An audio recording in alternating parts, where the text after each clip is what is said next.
So in terms of supply trucks, let's start off with the Ural 375D and its upgradable counterpart, the Ural 4320. This is the basic packed supply truck, and basically it's, you get 750 liters, which is okay, and it's 15, which is very cheap, which is a big plus.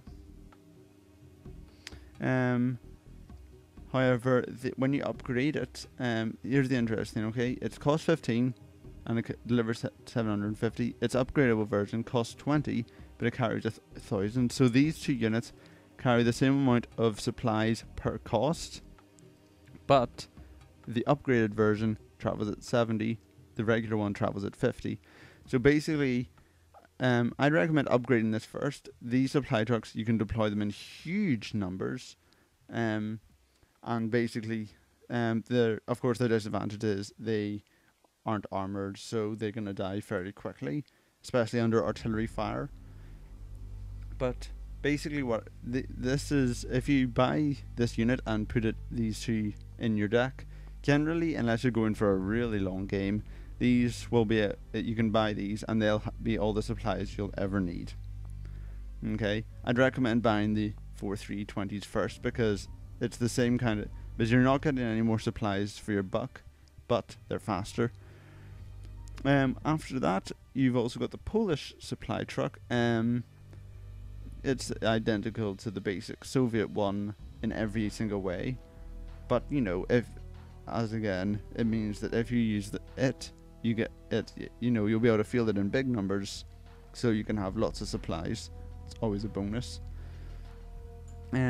Then stepping great up from that, you get the armoured supply trucks in the form of the T813 East German supply truck and the Kolos Czechoslovakian supply truck, both 25, both identical in every way. They have a basic PKT machine gun, very fast, 80 kilometers an hour, faster than the other supply trucks, and they have the level 1 armor, so they can carry, so they are good.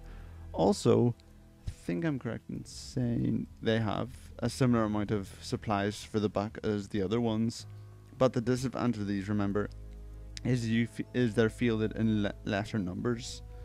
So these are still the good basic supply trucks, because you can have lots of them. But the thing is, the advantage of the Kolos is, apart from, and the German version, is the machine gun. Now, supply trucks are captured by the enemy whenever they get too close to them without your units being in there. But the thing is that if your units are there, because of this capture feature, units don't auto fire on supply trucks, because there's always the option to capture them. Now, you can take advantage of these with armored supply trucks, because you can use the machine gun. The machine gun will be firing, they won't be firing back at it. So if you have a huge swarm of these things, they can deliver a large amount of firepower without being attacked, and without a bit of micromanagement from your opponent. So always be wary of this. Sometimes it might be worth it to destroy these supply trucks, even if they could help you, just to prevent the damage being done. That's it apart from that. So basically, if you're only thinking about supplies in limited numbers and using FOBs to have a sort of rolling convoy system, the Kolos and the T813 are the ones to go for, because same amount of supplies for your buck, but they're the fastest and they are armoured and armed.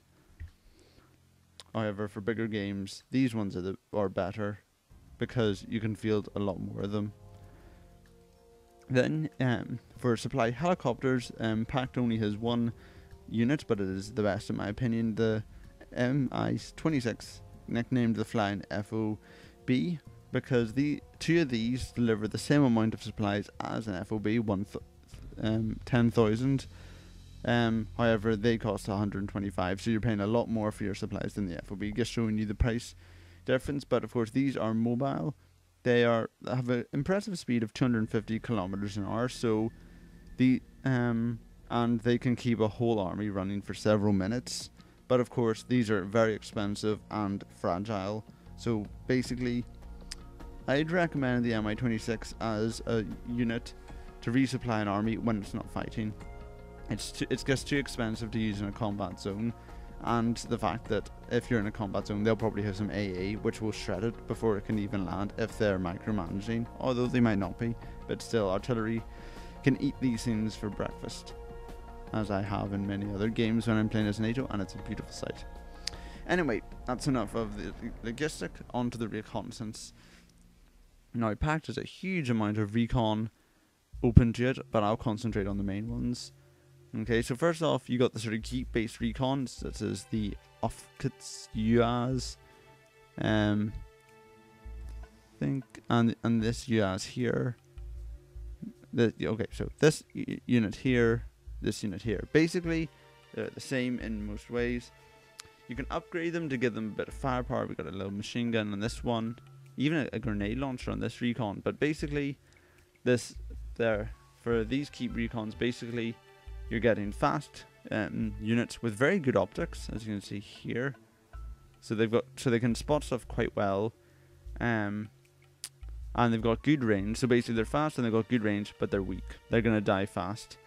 Overall, I wouldn't recommend using these because recon units are generally vital for PACT units because their other units have awful reconnaissance abilities themselves, and generally, if they don't have recon, they're blind. So basically, I wouldn't use these. They're too fragile for use as an as a recon vehicle. However, they are fair to keep at 30 for recon vehicles. So if you're like posting them at various points across the map, just to make sure the enemy is not trying to do anything sneaky, these are quite good, I'd say. Also for trying to like sneak them into the enemy zone to try and get a few keep spots on enemy units for your artillery. These are quite good as well. Then we've got the sort of basic armoured recons. East Germany has a whole line of these. We got this little PT-76 here, Speo 40A, and the Speo 40B. Basically, you pay a bit more armour for these. I think also the BDRM for this from the Soviets. Basically, they've got a little bit of armour, but they still have the kind of speed that their Geep versions have, but you pay a bit more for the armor. Also, some of them have some interesting weapons. This rifle doesn't look good. So yeah, overall, armored recons are the way to go. And they range from the very keep recon unit here, as you can see, only 20, but it's slow. So overall, this type of armored recon, it's a bit slower than the keeps, but it's got the armor, which is what you want. Okay, so then we move on to the heavy armored recon, which takes the form of the PT-76, and I think the PT-76, yeah, the East Germans have their own version of the basic Soviet one. So which basically, it's the same thing as other ones, but then for the Soviets, this is where it gets interesting when you start upgrading it. When you go to the PT-71, you get an ATKM. Also, you've got side armor. Then if you go into the prototype versions, you get some nice accuracy on these ATKMs, and you get a nice gun. Also, I think you get an upgrade in optics. Yep, you get, when you go into the prototype versions, you get very good optics. Basic version only has good optics. So yeah, that's what that recon unit is. So the PT-71, it's a sort of it's basically you're paying for an extra tank. It's got a gun, it's got an ATKM that can, it's only got a 4 accuracy though, so don't expect it to hit anything, but with ATKMs as they are, these things are quite usually an interesting boost to your army. Note, however, that these heavily armoured recons are slow, so this can be dangerous at the start of the game because you might push your units in and not notice that this recon's still trying to keep up with it. Okay, so these are good for heavy combat recon because they're armoured and they've got a bit of firepower, but they're slow. Then we've got the last recon unit, which is the BRM1. This is a very interesting recon unit. It's quite expensive, it's 65, but it's got exceptional optics. This is, apart from the command vehicle, the only recon unit that has exceptional optics on in terms of our land units for PACT. I don't know, it's pretty much the same as the BDRM 1K. In terms of most abilities, it gets the fact that you don't usually use command vehicles for recon. So if you want exceptional optics, this is the one to go for. So this can spot stuff very easily. But just be wary, it's a 65. So the danger with this thing is it's expensive, so you keep it behind your front lines to protect it, but that means you're not using its recon ability to the full. That's why I don't generally use these ones. In terms of air recon, we've got the MI2 helicopter and also the MI2 Lusk German helicopter. The same deal here, just a different flag. 260 speed, so fairly fast. It won't be able to keep up with your helicopters. For the most part, it can lag behind and slow down helicopter attacks. But for helping to recon other stuff, it's got the very good optics. It's one thing to note, it's got a bad operational range, so you might want to take that into account. Also, you can upgrade it for an extra 10 points. You give it a little autocannon, and for an extra 10 points again, you give it some rocket pods to give it a bit of bite.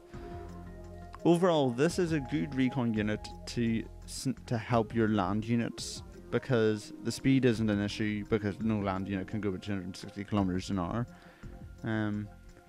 And it can be useful where your land recon units can't go somewhere without getting killed.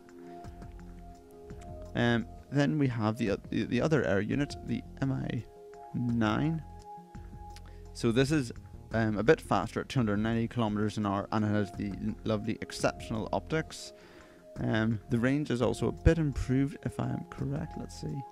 Yep, it's got an extra 200 kilometers of range. So this is the helicopter you'll want to use for your airborne raiding parties. It's got the exceptional optics, and it's only slightly slower than some of the more advanced packed helicopters. So overall, this is basically use this for your helicopter recon. You use this to support your land recon. And that's recon summed up. Then we move into support.